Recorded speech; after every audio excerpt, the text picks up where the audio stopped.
Welcome to This Copy with the Editor. I'm here on site at Traxtion. It's been a while since I spoke to Traxtion CEO James Holley. It looks busy in here. What's been happening? You have a good 2024? Expanded the fleet of locomotives out in the field.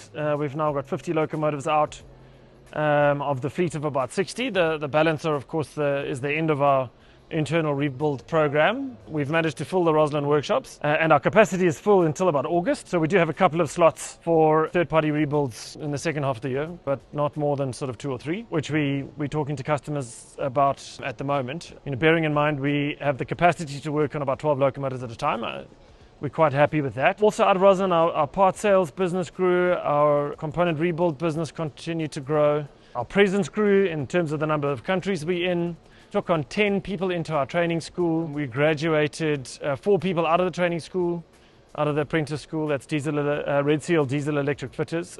2 of the 4 people we qualified were ladies, which we're also quite proud of. We maintained our 5-star safety rating. Fantastic that we're seeing more women come through your training program. Railways across the world have got a huge problem with gender balance. And we as a company do as well. You can either pretend you don't have a problem, okay, or you can acknowledge that you do have a problem and then actively do something about it. We started the Future of Women's Rail program. We're bringing more young females into our apprentice school.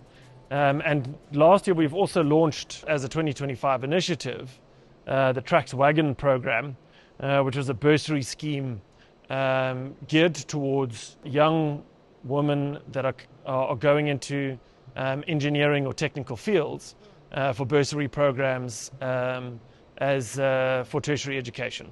Of course, with a view to try and get more women into rail-aligned industries.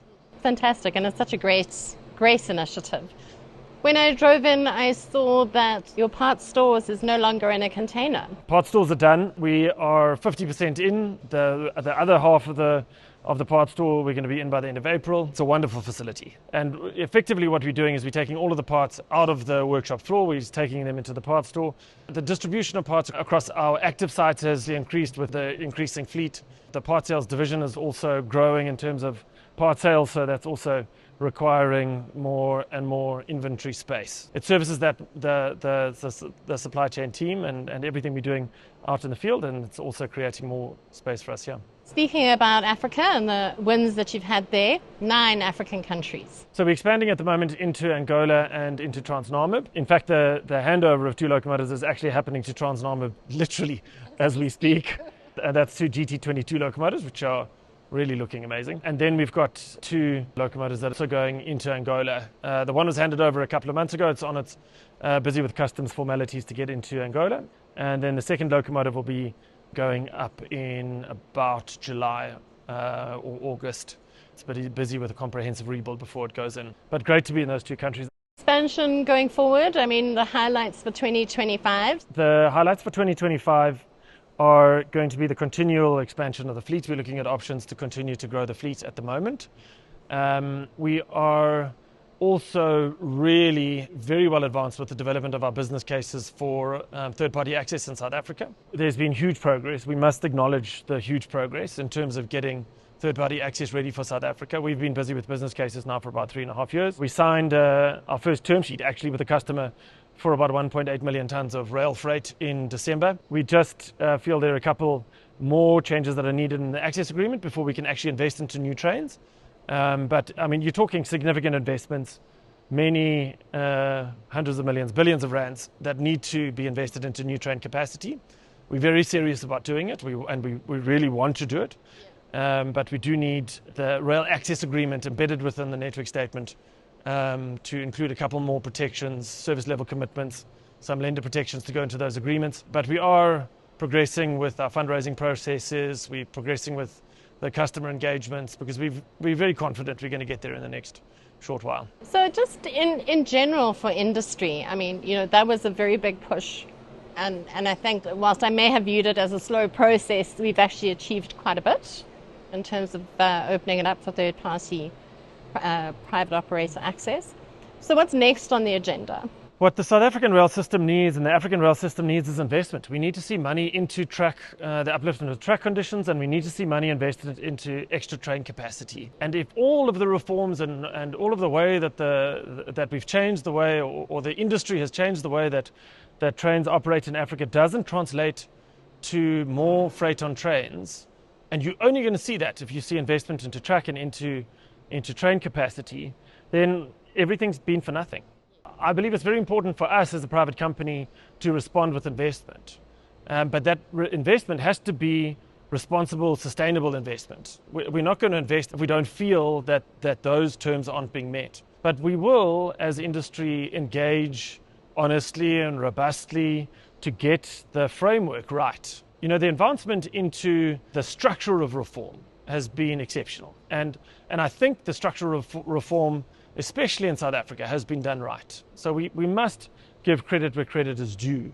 So the last couple of times we've spoken about hydrogen, and the project is like on or off, or what's the current status? So we signed an agreement with CMB Tech in December to sell them one of our U20C locomotives. Part and parcel of that is a complete overhaul of the locomotive, as well as the dual fuel hydrogen engine conversion, and then the hydrogen integration into the locomotive. So we're busy with that project now. For Africa to have the first hydrogen combustion engine on a locomotive would be an amazing thing for the continent and a really exciting thing for this workshop.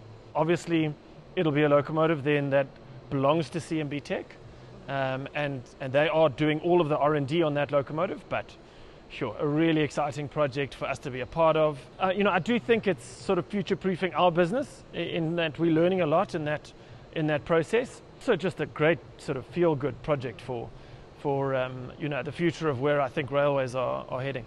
So I think what's actually more exciting about the hydrogen project is that it's an older locomotive that's being retrofitted with really new technology. So there is like a whole cost reduction, which I think is really necessary for the African continent. Never mind just the new technology. You're right.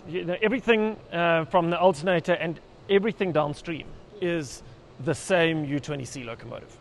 It really is an engine conversion and then the hydrogen integration. So you're absolutely right. It's a project that has been scoped to be commercially feasible. So I think also for me what's exciting is that the new technology coming through, whether it is battery electric, that hybrid environment, or the hydrogen, it just makes so much sense. We have locomotives like this all over Africa that could be given a completely new lease of life and see us for the next 50 years. I don't want to detract from the fact that we do need new traction effort in the process. As a business, I think we have spent the last 4 to 5 years getting ready for big expansion into South Africa. We've completed our workshops, we've completed our stores, we increased the number of people we're taking into our apprentice school. We've installed a number of digital and software systems into the way that we process requisitions, into a way that we manage stock, into digitizing our maintenance processes, our HR processes, our safety and compliance processes, all with a view to be able to achieve significant growth. And for me, the big next phase for private sector rail companies like ourselves is to respond with investment where investment is the right thing for us to do.